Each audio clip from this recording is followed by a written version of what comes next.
Hey, good morning, Matt from Behind the Curve Outdoors, coming at you with day 4 of the Karma SLS cold weather test. We woke up this morning, 35 degrees below zero in central Wisconsin. I know I said we're going to get to 40, but we didn't quite get there. But 35 below, that's still a pretty good number. You're probably wondering why I'm holding on to this wrench, and what does this wrench have to do with air guns?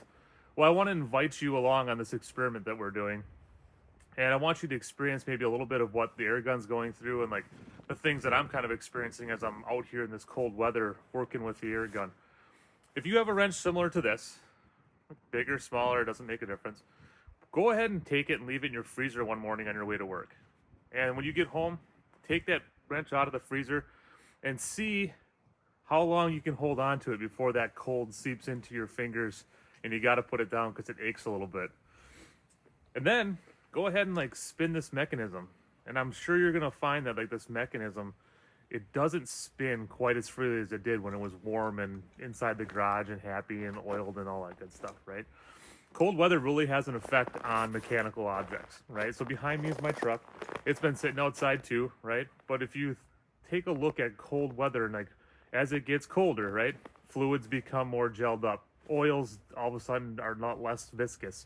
Your transmission fluid doesn't work quite right.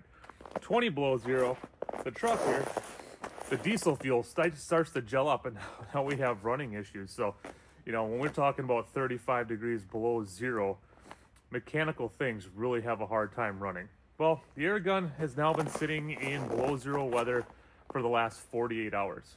It's been outside in the elements now for close to 72 hours. So it's been aired up overnight. We're going to take it out of the truck, head straight to the range, get some rounds down range, and let's see how well this semi-automatic system holds up in these extreme conditions.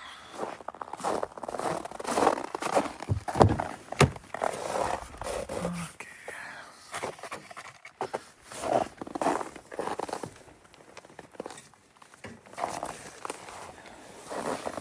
All right, the question is, has she held air?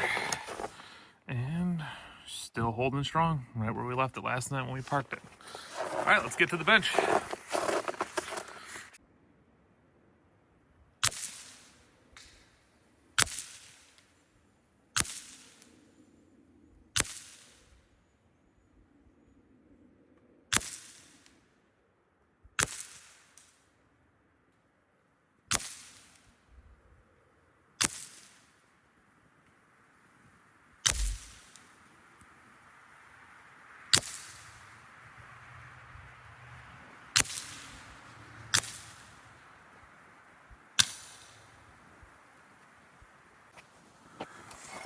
Okay, well, this is the first day that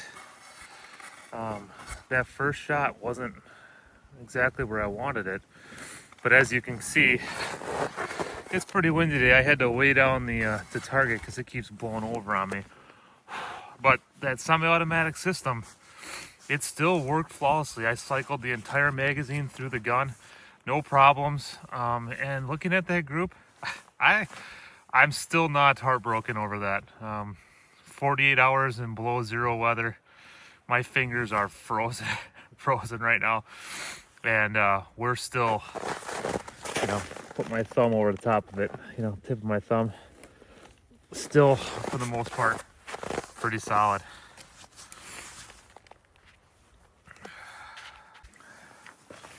All right, so that's day 4. I tested it right away in the morning.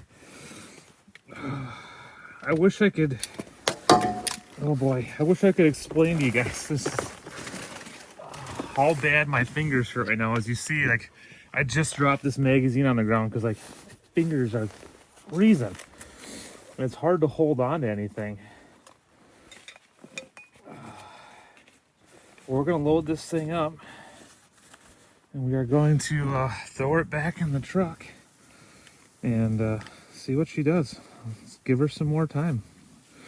So to load these magazines, you gotta twist this top mechanism. You can insert a pellet. Oh, not dome side down, dome side up. Come on. See, boy, it's just really challenging to do anything in the cold. Nothing works the way it's supposed to. Of course, except for this semi-automatic system, which, boy, it has not failed at all yet. So it's pretty impressive. Okay. All right, so the rest of them, you flip it back over. And you just go dome side down and just rotate that lid. I cannot tell you how hard it is to do this. And when you hear stories of like people freezing to death in the woods, like explorers and stuff because they couldn't light a match, yeah, I can see how it can happen to somebody. This is pretty dangerous to be out in weather like this. So I think the advisories are like skin damage, and like you have the chance of like frostbite with like 5 to 10 minutes of exposed skin. So try to make this as quick as we can and get this loaded up. Okay. I just can't get my fingers to do it. All right, so here we go. All right, so she's all loaded up. We're gonna put her back in the gun. And let's see if we can get another 12 hours of cold weather out of her. Put her right there. Okay, well, that's day 4 in the morning. We got some shots in. System works wonderful. No flaws, no hiccups, no jams, no pellet clipping. It's worked 100% like it's supposed to for a gun who hasn't seen the indoors in 72 hours and the last 48 living at below zero. It's pretty awesome. All right, I got to get inside. My fingers are freezing. We'll see you guys tomorrow.